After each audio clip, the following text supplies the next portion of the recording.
చూసుకుంటే సగం super market Belgium side ఉంది, సగం సూపర్ మార్కెట్ నెదర్లాండ్ సైడ్ ఉందన్నమాట. ఇది ఒక వింత, ప్రపంచంలో వింత.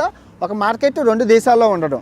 నైరుతి ప్రాంతంలో ఇంకో వింత ఏంటంటే బెల్జియం సైడ్ బాంబులు అమ్మడం చట్టరీత్యా లీగల్ అనమాట. ఇక వీళ్ళు బాంబులు అమ్ముతారు. అదే నెదర్లాండ్ సైడ్ బాంబులు అమ్మడం నిషిద్ధం. సో వాళ్ళు నెదర్లాండ్ నుంచి పక్కనే కాబట్టి అడుగు వచ్చి ఇక్కడికి వచ్చి బాంబులు కొనుక్కొని కాల్చుకొని వెళ్ళిపోతారు. సో అక్కడ నిషిద్ధం, ఇక్కడ లీగల్ అనమాట. బాగుంది కదా. ఫేమస్ రెస్టారెంట్ అండి. ఆ మామగారు కనబడుతున్నాడు కదా, ఆ మామగారికి 98 సంవత్సరాలు. ఇంకో 2 సంవత్సరాల్లో 100 సంవత్సరాలు కొట్టేస్తున్నారు. ప్రపంచ యుద్ధ టైంలోని ఈ రెస్టారెంట్ పెట్టారు.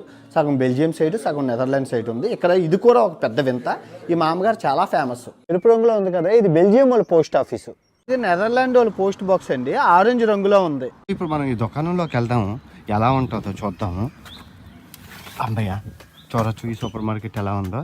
సగవించి బెల్జియంలోని, సగవించి నెదర్లాండ్స్లోని. భలే ఉంది కదా, వెరైటీ దుకాణం.